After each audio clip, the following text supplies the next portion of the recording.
Hallelujah. मुझे सुनने वाले हर एक को जल्द आने वाले यीशु मसीह के नाम में आप सभी को प्रेम भरा सलाम। मैं आशा करता हूँ आप सभी दिन प्रतिदिन लगातार यीशु मसीह में बढ़ते जा रहे हैं। तो आइए मेरे प्रियो, आज के मनन की ओर हम आगे बढ़ेंगे। आज का जो मनन का विषय है वह इस प्रकार से है कि जैसा तुम चाहते हो लोग तुम्हारे साथ व्यवहार करें, तो तुम भी उन्हीं के साथ वैसा ही व्यवहार करो, बर्ताव करो। मेरे प्रियो, आइए इस विषय के अध्ययन के लिए मेरे साथ निकालिए लूका रचित सुसमाचार अध्याय 6 आयत 31। तो यहाँ पर हम देखते हैं वचन ऐसा कहता है, और जैसा तुम चाहते हो कि लोग तुम्हारे साथ करें, व्यवहार करें, तुम भी उनके साथ वैसा ही करो। मेरे प्रियो, इस वचन का अर्थ यह है कि अगर आपसे कोई गलती हो जाए तो लोग आपको माफ़ करें, और यही आप चाहते हैं। हमें से अक्सर लोग यही उम्मीद करते हैं, यही आशा रखते हैं कि मुझसे ये गलती हो गई, मुझे अब कोई कुछ ना कहे, या फिर कोई मुझे डांटे ना, मैं अगली बार नहीं करूँ, या फिर कोई भी नहीं चाहेगा कि वो व्यक्ति दोषी ठहराया जाए। तो वचन ऐसा कहता है कि यदि आप चाहते हैं कि आपकी गलतियों में कोई भी दोषी ना ठहराए, आपको लोग माफ़ करें और एक और चांस दे, एक और मौका दे सुधरने का, तो ठीक उसी रीति से आप भी दूसरों के साथ व्यवहार करें, दूसरों को माफ़ करें और आगे बढ़ें। पर मेरे प्रियो, आजकल लोग यही कहते हैं कि उसने मेरे साथ ऐसा किया, मैं भी उसके साथ वैसा ही करूँगा। उसने मुझे ईंट से मारा, मैं उसे पत्थर से मारूंगा। और हर वक्त इसी प्रकार का एटीट्यूड, इसी प्रकार का स्वभाव, इसी प्रकार का बर्ताव मेरे प्रियो वे हमेशा अपनाते रहते हैं। और आपको बता देना चाहूँगा कि इस प्रकार का एटीट्यूड, बर्ताव काम नहीं आएगा, और इस रीति से, इस तरह से रिश्तों में दरारें आ जाती हैं, रिश्ते टूट जाते हैं। हमें एक दूसरे को माफ़ करके आगे बढ़ना चाहिए। बाइबल में यीशु मसीह ने बहुत ही स्पष्ट रूप से लिखा है, मरकुस रचित सुसमाचार अध्याय 3 के 15-25 में ऐसा लिखा है, और यदि किसी घर में फूट पड़े तो वह घर क्यों करके स्थिर रहेगा। कहने का मतलब है कि अगर किसी घर में फूट पड़ जाए, विद्रोह हो जाए, तो वह घर क्यों करके स्थिर बना रहेगा, खड़ा रहेगा। मतलब यह है कि जिस घर के सदस्य आपस में एक दूसरे से लड़ते हों, एक दूसरे की चुगली करते हों, या फिर यहाँ की बातें वहाँ करते हो, मेरे प्रियो, वह घर, वह संसार, वह इलाका बना नहीं रहेगा। वहाँ पर मेरे प्रियो दुश्मनी होगी, और वहाँ उनके रिश्ते ख़त्म हो जाएंगे, उस परिवार के रिश्ते ख़त्म हो जाएंगे। मेरे प्रियो, इन सभी बातों के अलावा हमें एक साथ मिलकर आगे चलना है, तभी तो आप बने रहेंगे। नीति वचन अध्याय 17 आयत 14 में इस प्रकार से लिखा है कि झगड़े का आरंभ बांध के एक छोटे से छेद के समान है। झगड़ा बढ़ने से पहले उसे छोड़ देना उचित है। मेरे प्रियो, जिस तरह से बांध के छोटे से छेद को अगर हमने रिपेयर नहीं किया, उसे हमने नहीं सुधारा, तो वह छेद जो है धीरे धीरे बड़ा होके पूरे बांध को ही तोड़ देता है।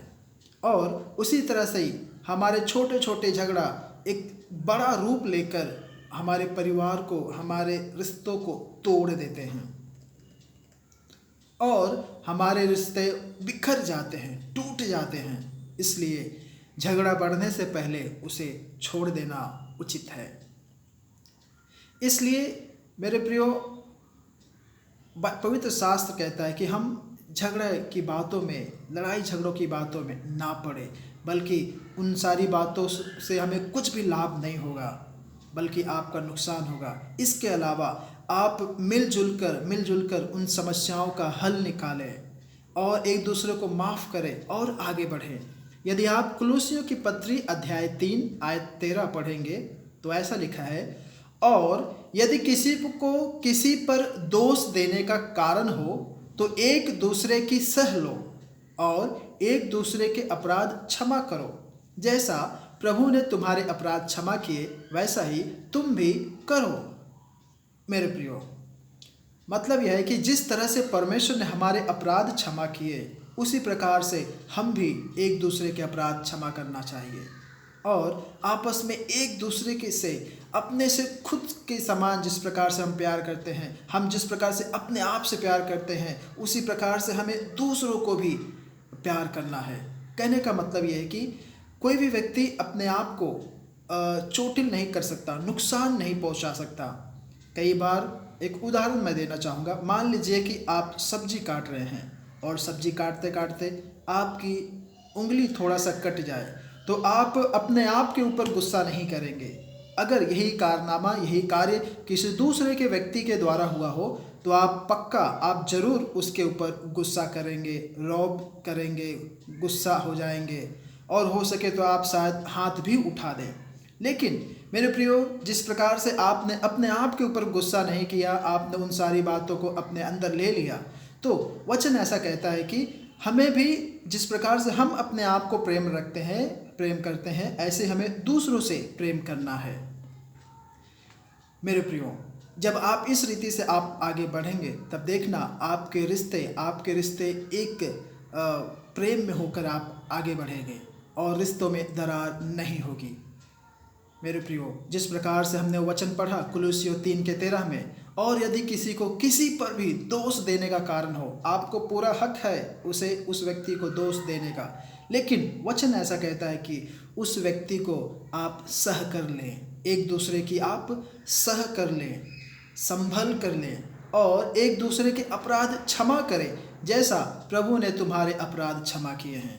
मेरे प्रियो, होने पाए हम अपने जीवनों में इन वचनों को अपनाएं, तब देखना आपका एक पारिवारिक जीवन वह मजबूत बनेगा, आपके रिश्ते मजबूत बनेंगे और इस प्रकार से परमेश्वर की आशीषें आपके जीवन में फलवंत होंगी। तो मेरे प्रियो, परमेश्वर आप सभी को इन वचनों के द्वारा आशीष करे, अनुग्रहित करे। आइए हम अपनी आंखों को बंद करें और प्रार्थना करें। प्यारे अनुग्रहकारी दयालु प्रभु जी, धन्यवाद परमेश्वर इस सुंदर समय के लिए। प्यार प्रभु जी राजा, धन्यवाद कहते हैं तेरे अद्भुत प्रेम के लिए परमेश्वर।